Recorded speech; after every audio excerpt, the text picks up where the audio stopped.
Ademais da mellora do miradoiro de Bergondo, coa instalación de soleira de formigón, peche con baranda e mobiliario urbano, procedeuse ao acondicionamento da vía de acceso que conduce a outros enclaves singulares do municipio. Un mirador que ven de executarse na zona de Bergondo, na zona do Torno, casi contigua a Casa de Turismo Rural que hai nesa zona do Torno e a Baia, donde ademais se mellorou tamén a vía de acceso, se pavimentou a estrada de acceso ao Torno a Baia e que dá continuidade ata o cementerio do Paramo e hacia o dolmen da Cova da Moura,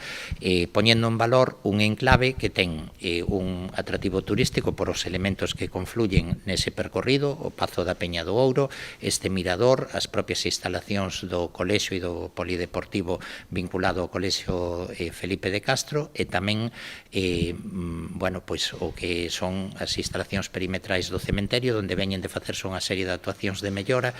algunhas delas desarrolladas tamén co obradoiro de emprego que vimos de clausurar fai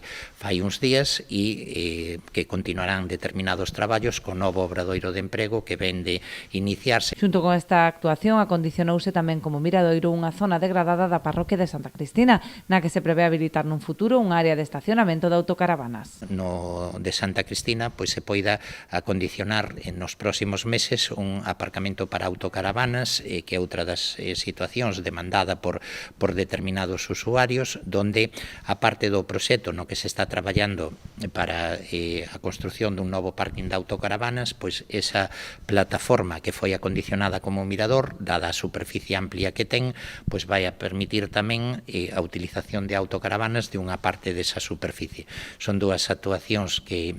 se van a xustificar nos próximos días, son dos proxectos que o Concello de Noia tiña incluído dentro dese plan de sostenibilidade turístico